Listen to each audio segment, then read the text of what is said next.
The NFL is filled with some of the most incredible athletes of all time, but some players strike fear into their opponents like no others.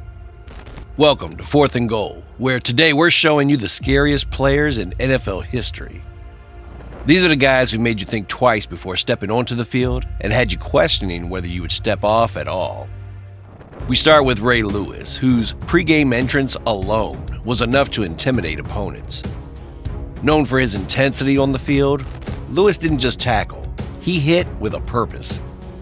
Lewis believed that every time he stepped on the field, he was Maximus from Gladiator, and he has the highlight reel to back it up. Just ask Chad Ochocinco, who got a taste of Lewis's payback hit that left him reeling. When Rudy's coming, I tried to blindside Ray. He ran me over.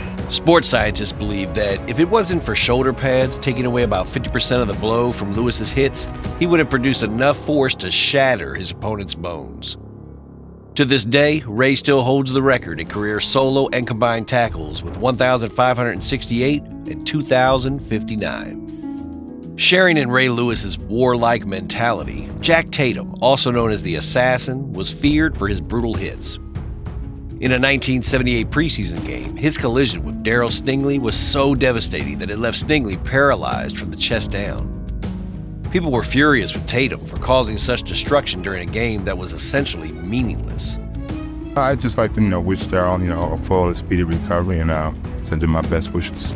Tatum even went as far as saying, "I understand why Darryl's considered the victim, but I'll never understand why some people look at me as the villain."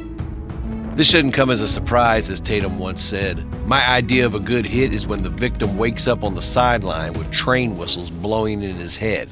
I like to believe that my best hits border on felonious assault." Earl Campbell, one of the most heavy-hitting running backs of the time, credited Tatum with giving him spinal problems after a head-on collision. Next is Lawrence Taylor, arguably the greatest defensive player to ever step foot on the football field, remembered for the monster hit that ended Joe Theismann's career. This single moment changed the game forever, making teams invest heavily in left tackles to protect their quarterback's blind side. Legendary coach Bill Belichick once said, "LT changed the game because offenses had to account for him on every play," and even declared him as the best defensive player he had ever coached by a good margin. A 10-time Pro Bowler, 3-time Defensive Player of the Year, and the second defender ever to win MVP, Taylor was a force of nature that has the accolades to back up his defensive prowess.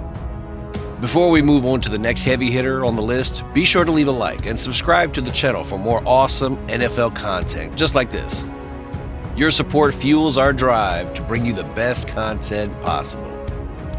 Dick Butkus's savage playing style made him a nightmare for offenses. As fellow Hall of Famer Deacon Jones put it, "He was an animal, and he was a well-conditioned animal, and every time he hit you, he tried to put you in the cemetery, not the hospital." Butkus had a very unique warm-up routine where he would manufacture reasons to be mad, just to feel his ferocity on the field. He famously stated, "If someone on the other team was laughing, I'd pretend he was laughing at me or the Bears. I'd just find something to get mad about. It always worked for me." The face of the Steel Curtain defense, Jack Lambert, looked the part of a villain with his missing teeth and fierce demeanor. Known as Dracula in cleats, he almost got ejected in Super Bowl X for his aggressive play. After Dallas Cowboys safety Cliff Harris patted Steelers kicker Roy Gorella on the head after a missed field goal, Lambert responded by body slamming Harris to the ground. Lambert's motto was, "We're the Pittsburgh Steelers. We're supposed to be the intimidators." And intimidating he was.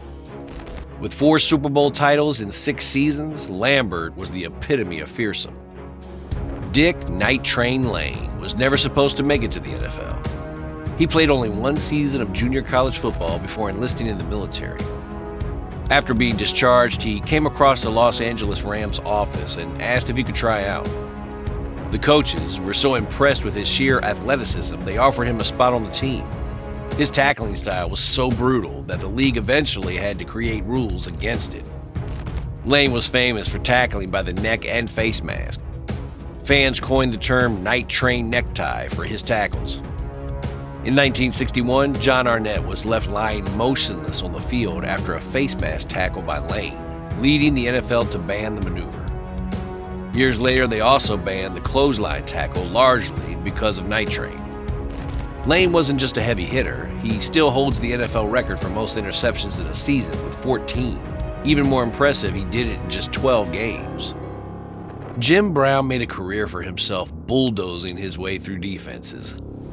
Brown knew that he was nearly impossible to bring down. He led the league in rushing in 8 of his 9 seasons, a testament to his dominance. Brown didn't rely solely on his quick feet to get him all those yards. He said, "Make sure when anyone tackles you, he remembers how much it hurts." Brown holds several records in the league, including all-time rushing yards of 12,312, yards per carry of 5.2, and career rushing touchdowns with 106. James Harrison, the ultimate underdog, played with a chip on his shoulder. Standing at only 6 feet tall, he was undersized for his position and went undrafted, and was cut 3 times in his rookie year. Harrison never gave up on his dreams and knew if he was to make it in the league, he would have to be the hardest working player on the field. Known for his brutal tackles, he wanted opponents to feel pain when he hit them. My objective in tackling someone was to put them out of that game. I didn't want to injure them, but I wanted them to hurt. Playing until the age of 39 isn't something that's common at the linebacker position. Harrison conditioned his body like no other in order to play at such a high caliber for so long. Harrison's intense workouts went viral, showing his incredible dedication to the game. He once posted a video of him pushing a massive 1,800-pound sled. Reggie White was a combination of size, strength, and speed that left offensive lines helpless. People described trying to block him as if they were suddenly put on roller skates. Reggie White will always be remembered as one of the greatest defensive players of all time.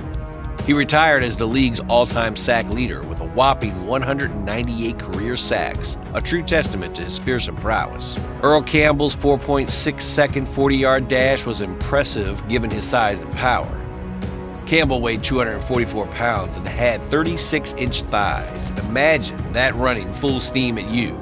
His freakish features made him nearly impossible to bring down. Joe Green once said, "Earl Campbell was the most physical runner I've ever faced." Campbell's durability was remarkable. With only missing 6 games due to injuries throughout his career, Campbell was the definition of hard-nosed football. That wraps up the hardest-hitting players of all time. Make sure to leave a comment and let us know if we missed anyone on the list. If you enjoyed the video, be sure to leave a like, subscribe to the channel, and turn on the notification bell to get notified anytime we post amazing videos like this. We'll see you in the next one.